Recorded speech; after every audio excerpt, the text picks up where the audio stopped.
Bonjour, donc oui, pourquoi on insiste pour donner un petit caractère à la fois sympathique, mais néanmoins un peu souligné, parce que l'événement nous semble remarquable à différents égards. Il s'agit donc du premier prix de la Fondation, qui a été décerné, non pas parce que on a trouvé comme ça quelqu'un qui était sympa, jeune, et qui faisait des recherches sur les milieux populaires. Non, on n'a pas procédé comme ça. On a lancé un appel à contribution, comme on fait dans les milieux de recherche ou universitaires. On a annoncé la création du prix. Ce prix comporte aussi un soutien à l'édition, que la Fondation Gabriel Péri apportera à Monsieur Brett, qui est à mes côtés et à qui je vais passer la parole dans quelques minutes. Oui, la préparation de ce prix est passée par 3 phases. Une première phase, on a reçu des candidatures. Et on a validé ces candidatures au sens basique du terme, puisqu'il s'agissait d'un jury sur des thèses qui avaient été réalisées dans les 2 dernières années. Le Covid aidant, on avait donc élargi un peu la fourchette. Celui qui a été le maître d'œuvre de ce prix, qui a organisé tout, c'est quelqu'un qui connaît bien l'université et qui connaît bien le fonctionnement éditorial par ailleurs. Il est à mes côtés, presque à mes côtés, c'est Stéphane Bonnery, directeur par ailleurs de la Pensée. Donc, et que je salue parce que c'est lui qui a fait tout le travail. Moi, je récupère à la fin pour faire la présentation, c'est sympa. Mais on m'a demandé de le faire au titre du conseil scientifique que je préside. Vous avez remarqué que je continue de meubler parce que tout le monde arrive là. Hein, voilà. Donc, mais je distille quelques informations quand même. Donc, le prix a été préparé. Et on entend ma voix, vous voyez, dans la salle à côté, donc ils se disent, ça y est, c'est démarré. Le prix a été préparé par cette phase préliminaire, et il y avait 56 thèses qui sont entrées dans le concours. J'ai l'habitude, alors peut-être pour vous ça vous semble pas extraordinaire, 56 thèses, c'est considérable. Il y avait des thèses de sociologie, quelques thèses d'histoire, d'anthropologie, de socio-économie.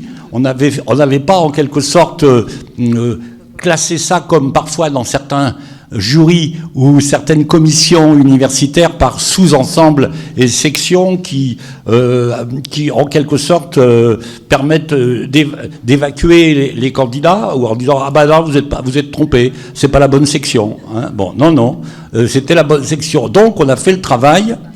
À partir de ces 56 dossiers, un travail avec un jury qui était un jury qui a été composé lui-même de chercheurs, d'universitaires, de membres de la Fondation, bien sûr, de sa direction, mais où les membres de la direction étaient minoritaires, largement dans ce jury. Là aussi, j'insiste sur la composition du jury, et si vous le voulez, vous pourrez la voir, la composition du jury, en consultant le site, etc. À l'issue de cette première phase préliminaire, sur les 56 candidats, il y en a 6 qui ont été retenus. 6. Et vous voyez, c'était rude, parce que les gens se sont un petit peu écharpés. Ouais, moi j'ai un très bon dossier, et toi, oui, mais, enfin, comme dans tout jury. Mais il y en a 6 qui se sont dégagés, et deuxième phase, après, choisir le lauréat. C'est M. Brett qui a été choisi comme lauréat à l'issue d'une deuxième délibération. Et je voudrais dire un mot de son travail, puisqu'il va en parler. Je voudrais aussi remercier la présence de son directeur de thèse, le professeur Schwartz, qui est dans la salle au fond. Et vous savez, c'est pas un esprit corporatiste que je dis ça, mais quand même, la qualité d'une thèse tient un peu à la direction aussi de la thèse. Hein. Alors, il y a la manière de concevoir le sujet, puis il y a le suivi de la thèse. C'est une grande question dans nos universités, la manière et comment on arrive à suivre les doctorants.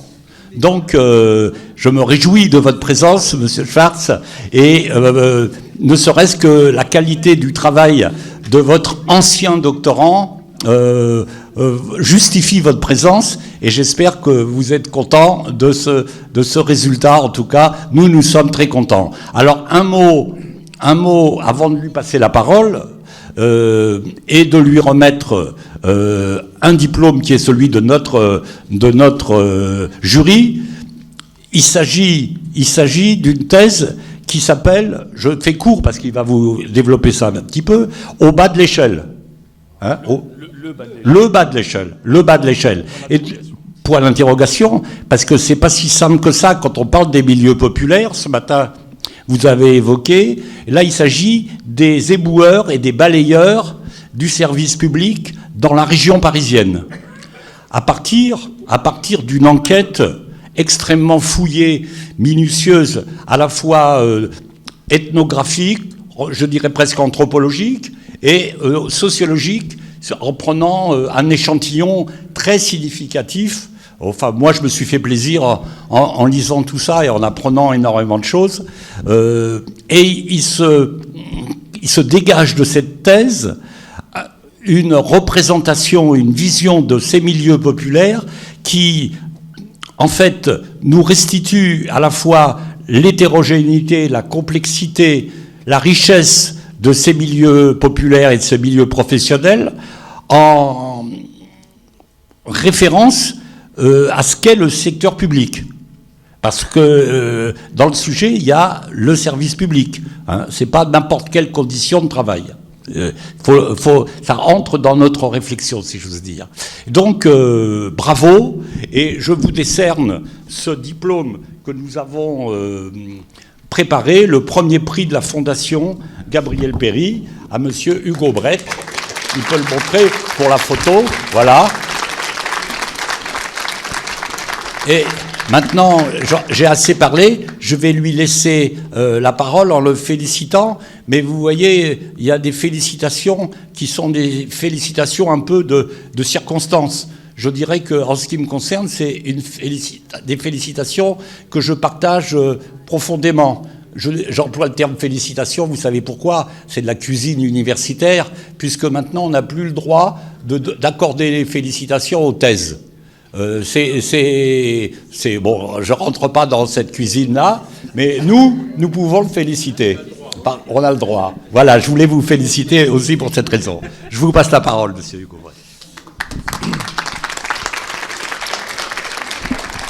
Merci. Ouais, je vais utiliser le... Et on peut te récupérer aussi, je te le vole pas.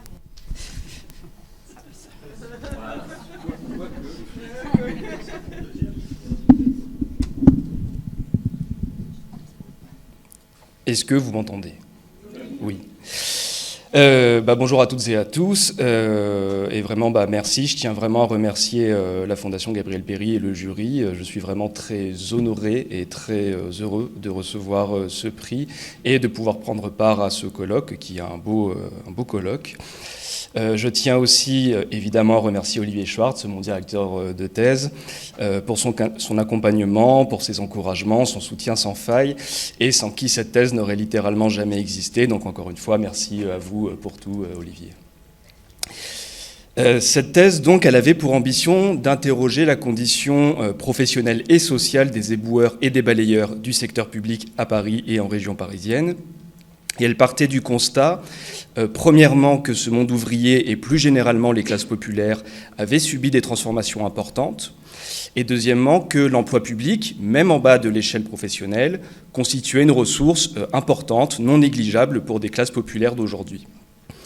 Il s'agissait donc en quelque sorte de faire un retour sur la condition de ces ouvriers, loin des clichés des représentations dominantes sur les éboueurs ou sur les fonctionnaires, et d'essayer d'entrer par la porte du travail pour explorer le champ du hors-travail et effectuer une sorte de sociologie des travailleurs, en posant finalement la question: Jusqu'où peut-on vraiment parler de bas de l'échelle pour ce groupe et qu'est-ce qui caractérise cette condition aujourd'hui? Et donc je vais tenter ici de présenter juste quelques résultats seulement de la thèse, de ce travail. Je souhaite d'abord revenir sur la question du travail et sur ce qui caractérise les situations concrètes de travail dans le secteur public, dans ce métier-là.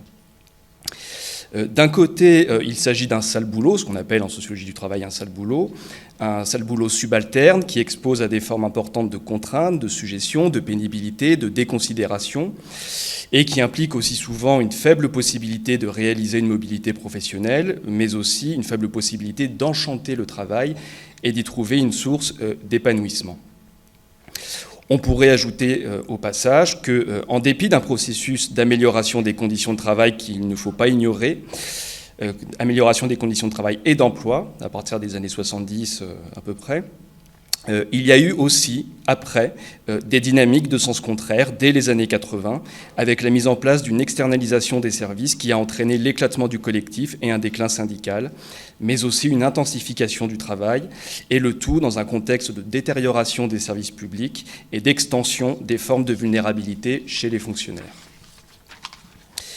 Mais, d'un autre côté, on découvre aussi la possibilité, pour les personnes que j'ai rencontrées, d'y trouver son compte dans cette condition, dans cette situation, de s'y sentir parfois relativement bien, et même parfois très bien, de s'approprier le travail sur un mode non misérabiliste, c'est-à-dire de satisfaire une quête de tranquillité, de répit, ou encore d'investir le champ élargi du hors-travail, bref, de se soustraire aux contraintes du secteur privé en accédant à un monde ouvrier alternatif, celui du secteur public qui, en dépit des dysfonctionnements qui sont importants, non négligeables, peut aussi présenter certains avantages, entre guillemets, même en bas de l'échelle professionnelle. J'aimerais ensuite revenir sur un des constats les plus frappants, enfin en tout cas pour moi, de l'enquête, c'est à quel point le groupe se caractérise par une forte diversité interne et par des lignes de clivage qui sont quand même assez importantes et qui peuvent donner l'impression, ça a été mon cas, que des mondes populaires se côtoient sans nécessairement se ressembler ni former une unité. Et donc l'enquête, elle permet de souligner cette pluralité, par exemple en termes de rapport au travail. Aussi, si on regarde certains aspects des modes de vie, des aspirations, des ressources détenues. Et la thèse montre combien le groupe est finalement polarisé en différents segments, des segments qui sont structurés par tout un ensemble de dimensions. Par exemple, les trajectoires professionnelles et sociales, la dimension migratoire ou ethno-raciale, le genre ou encore l'âge ou la génération. Cette diversité, elle contribue au morcellement du collectif et elle participe à brouiller la position du groupe dans l'espace social. Et elle permet aussi de justifier, de rompre avec une vision homogénéisante de ces ouvriers et plus largement des classes populaires. Néanmoins, ce manque d'unité n'induit pas nécessairement l'impossibilité absolue de s'identifier à un « nous » qui se constitue et qui prend sens dans sa relation aux autres groupes sociaux dans la structure sociale. Si le groupe étudié, les éboueurs et les balayeurs du secteur public, s'il s'agit bien de classes populaires, du bas du monde du travail, avec tout ce que cela suppose, ces agents demeurent aussi des ouvriers du secteur public, et en ce sens, cette condition se caractérise à la fois par la modestie et par une relative sécurité sur le plan socio-économique, ce qui permet de les situer dans les fractions médianes des classes populaires. Cela produit une forte ambivalence, c'est-à-dire qu'on a des ouvriers qui sont à la fois stables et protégés, mais qui demeurent modestes, donc vulnérables socialement. Et cette ambivalence structurelle, elle va avoir deux conséquences. Elle contribue d'abord à façonner des propriétés culturelles pouvant elles-mêmes paraître ambivalentes, c'est-à-dire qu'on va retrouver d'un côté des propriétés culturelles qui sont susceptibles de tendre vers des formes d'oscillation et d'hybridation, des ouvriers qui se caractérisent par des propriétés culturelles traditionnellement récurrentes au sein des classes populaires, qui se caractérisent par des formes relatives d'autonomie culturelle et symbolique, par des formes de fidélité parfois très fortes aux univers populaires, mais aussi par des formes d'indifférence, de méfiance, de rejet à l'égard de ce qui provient des autres milieux sociaux. Cependant, on retrouve en parallèle aussi, par certains aspects et à des degrés très divers selon les personnes rencontrées, dans la sphère du travail et dans celle du hors-travail, des formes d'éloignement par rapport aux descriptions classiques des classes populaires traditionnelles, un niveau parfois non négligeable de perméabilité à des éléments issus des autres univers sociaux, des désirs d'ouverture, de conformité et d'intégration, des formes d'emprunt, d'appropriation, d'identification ou d'adhésion à des normes et des pratiques ou des manières d'être qui sont historiquement plutôt davantage caractéristiques des catégories intermédiaires vers lesquelles certains de ces ouvriers ou certaines de ces ouvrières peuvent se tourner sans pour autant nécessairement rejeter ou dévaloriser leur milieu d'appartenance. Voilà pour le premier point. Et le deuxième point, c'est que cette ambivalence, elle contribue ensuite à façonner les consciences sociales. Alors on repère assez nettement dans le groupe étudié une tendance à s'identifier aux petits, aux pauvres, aux ouvriers, aux gens du bas, aux travailleurs manuels, plus largement aux gens normaux, aux citoyens lambda. Mais ce qui est notable aussi, c'est que beaucoup d'enquêtés tentent à s'identifier à un nous pris entre deux pôles menaçants situés en bas et en haut de l'espace social, ce qui avait été déjà identifié pour d'autres fractions supérieures des classes populaires par d'autres chercheurs ou chercheuses. Et ce qui se passe, c'est que, évidemment, puisque l'emploi public a des vertus protectrices, il permet à ces personnes de se différencier des fractions populaires les plus démunies, d'être, comme ils disent, intégrées à la société, d'en faire partie, d'y participer. L'emploi public permet de servir de refuge à ces personnes, il permet de s'en sortir davantage, de s'éloigner du registre de la nécessité, et il peut même venir supporter une stabilisation de l'existence, voire un déplacement social ascendant. Mais dans le même temps, la modestie des conditions d'existence expose ces ouvriers à des formes de fragilité et de vulnérabilité. Et elle empêche souvent de rompre totalement avec le registre de la nécessité, de la survie, de la lutte, ou de la débrouille, ou de la galère, pour s'en sortir au quotidien.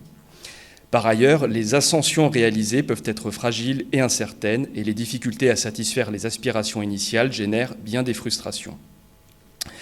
On retrouve même parfois des personnes ou des ménages qui sont susceptibles d'être maintenus dans des formes de vulnérabilité, voire de basculer vers des formes aiguës de privation et un mode de vie précarisé.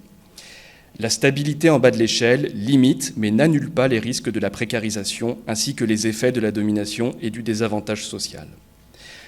En conséquence, même si l'enquête montre que les choses sont parfois un peu plus complexes, les agents vont exclure de ce nous les fractions populaires paupérisées et racisées dont ils peinent à se démarquer, car, à leurs yeux, elles menacent leur quête de respectabilité et de protection sociale, et elles sont rendues responsables de leur dépossession, mais aussi de leur abandon par la classe politique, le tout dans un contexte de maintien, voire d'aggravation des inégalités.